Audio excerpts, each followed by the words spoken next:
اعوذ باللہ من الشیطان الرجیم، بسم اللہ الرحمن الرحیم۔ وَلَكُمْ فِي الْقِصَاصِ حَيَاةٌ يَا أُولِي الْأَلْبَابِ لَعَلَّكُمْ تَتَّقُونَ۔ سورۃ البقرہ آیت نمبر 179۔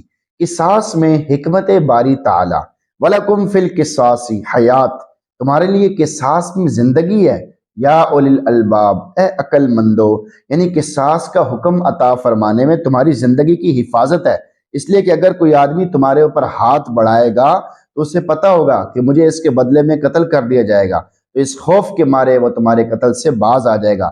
لہٰذا اے عقل مندو، اپنی عقلوں کو استعمال کرو اور اللہ تعالیٰ کے احکام کی باریکیوں کو سمجھو، لعلکم تتقون، تاکہ تم بچتے رہو، یعنی قصاص کے خوف کی وجہ سے، خون ریزی اور دوسروں کے قتل سے بچتے رہو، اس لیے کہ عقل مند اپنی زندگی کی حفاظت کرتا ہے اور دوسروں کی جان کو ضائع کرنے کی وجہ سے اپنی جان کو ضائع نہیں کرتا۔ آیت کا میسج آپ کے نام۔ قاتل کی حمایت کرنے والے ذرا سوچیں، اس آیت سے واضح ہوا کہ قصاص لینے میں ہی معاشرے کی زندگی ہے۔ جو معاشرہ انسانی جان کو بے دردی سے قتل کرنے، ظلم و ستم کر کے قتل کرنے والوں کی جان کو بچانے کے در پہ ہے، وہ دراصل اپنی آستین میں سانپ پال رہا ہے۔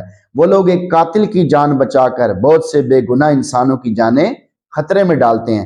جو حکومتیں قاتل کو تحفظ دیتی ہیں، سزائے موت کو منسوخ کرتی ہیں، وہ اپنے معاشرے کے امن و سکون کو درم برم کرنے کی انتہائی بھونڈی کوشش کر رہی ہیں۔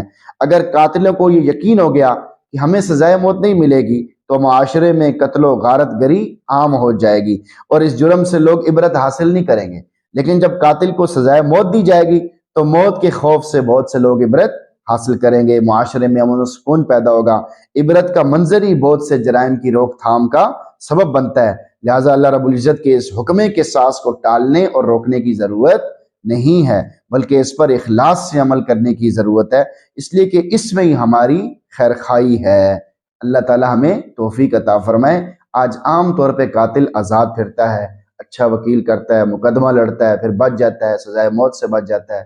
تو اللہ کی نافرمانیاں کھلم کھلا ہو رہی ہیں، قتل و قتال کھلا ہو رہا ہے۔ یہ قیامت کی بڑی نشانیوں میں سے ہے کہ وَيَكْثُرُ الْحَرَجُ، یعنی قتل عام ہوگا، ہر گلی، علاقے، محلے میں، شہر میں، ہر جگہ پہ قتل و قتال ہو رہا ہوگا اور کوئی پوچھنے والا نہیں ہوگا۔ اس کی وجہ کیا ہے؟ قرآن کے اس حکم پر ہم عمل نہیں کرتے، کیونکہ قصاص میں ہی ہماری حیات ہے، یعنی اس حکم پر اگر عمل کریں گے تو ہی معاشرے میں امن و سکون آئے گا اور جرائم ختم ہوں گے اور لوگ عبرت حاصل کریں گے اور لوگ ڈریں گے۔ لیکن جب تک قرآن پاک کے اس حکم پر عمل نہیں کیا جائے گا، قتل و قتال ہوتا رہے گا اور قاتل بچتے رہیں گے اور معاشرے میں امن و سکون تباہ ہوتا رہے گا۔ اللہ تعالیٰ سے دعا، اللہ تعالیٰ ہم سب کو قرآن پڑھنے، سننے، سمجھنے کی توفیق نصیب فرمائے۔